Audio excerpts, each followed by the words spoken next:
Assalamualaikum warahmatullahi wabarakatuh.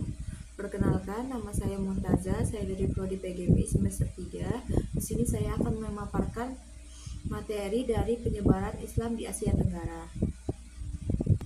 Dan sebelumnya saya mohon izin kepada Bapak dosen, yaitu Bapak Dr. Sarifudin MPDI, selaku dosen pengampu dari MK Sejarah Islam di Asia Tenggara. Penyebaran Islam di kawasan Asia Tenggara mencakup yaitu Indonesia, Malaysia, Brunei, Filipina, Thailand, dan sebagian Vietnam serta Kamboja. Terjadi secara damai dan bertahap dimulai sejak abad ke-7 Masehi. Penyebaran proses masuk dan menyebarnya Islam berlangsung melalui beberapa jalur kunci. Yang pertama, ada penyebaran Islam melalui perdagangan laut internasional. Islam menyebar di Asia Tenggara khususnya melalui jalur perdagangan laut internasional seperti India, Selat, Melaka, Cina sejak abad ke-7 Masehi. Proses dan mekanisme yaitu ada penyebar utama, pedagang muslim dari Arab Gujarat, Persia, dan Cina membawa serta ajaran Islam saat beraktivitas dagang. Yang kedua, pusat interaksi. Interaksi intens antara pedagang muslim dan penduduk lokal terjadi di pelabuhan besar seperti Perlak, Pasai, Melaka, Aceh, Demak, Gresik, dan Ternate. Dampak utamanya daya tarik, ada asimilasi sosial. Yang ketiga, pusat dakwah. Lalu yang kedua, ada penyebaran Islam melalui perkawinan.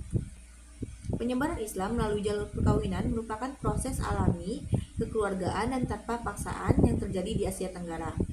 Proses dan mekanismenya yaitu pernikahan. Para pedagang muslim menikahi wanita pribumi di daerah pesisir tempat mereka berdagang.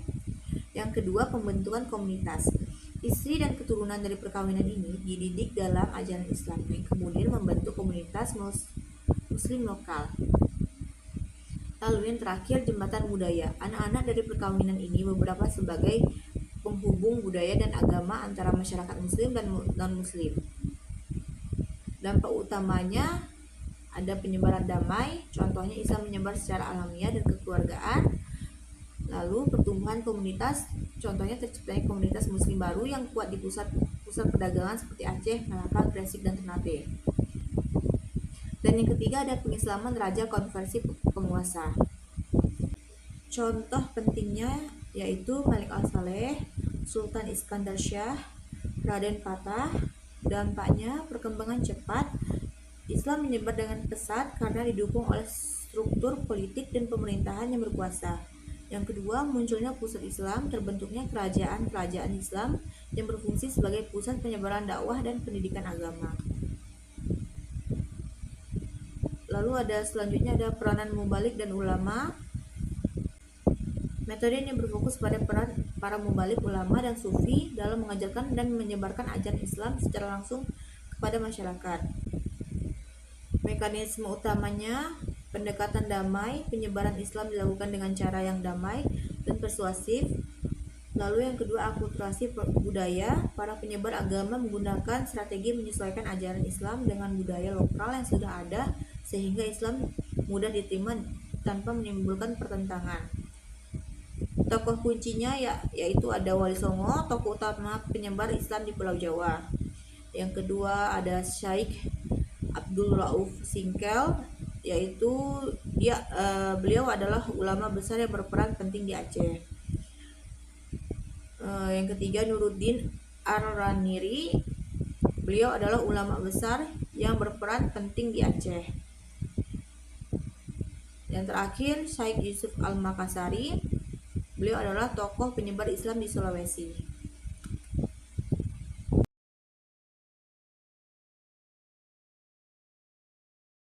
Kerajaan Islam tidak hanya menjadi pusat kekuasaan politik tetapi juga berperan sebagai pusat ekonomi, yaitu mengontrol jalur perdagangan yang mempertemukan ulama dan pedagang muslim. Yang kedua, pusat dakwah menjadi basis bagi ulama untuk menyebarkan ajaran Islam ke wilayah sekitarnya. Kesimpulan umum penyebaran Islam di Asia Tenggara.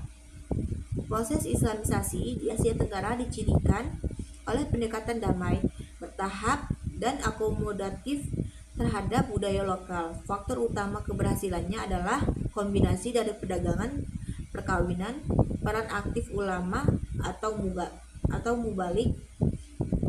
mubalik, konversi penguasa atau disebut dengan raja, dan pembentukan kerajaan-kerajaan Islam sebagai pusat kekuasaan dan dakwah. Hasil dari proses ini adalah Islam tidak hanya diterima sebagai agama, tetapi juga membentuk peradaban, identitas sosial, dan moral yang mengakar kuat pada masyarakat Asia Tenggara. Cukup sekian dan terima kasih. Ini saja yang bisa saya sampaikan. Apabila ada kesalahan, mohon dimaafkan. Wassalamualaikum warahmatullahi wabarakatuh.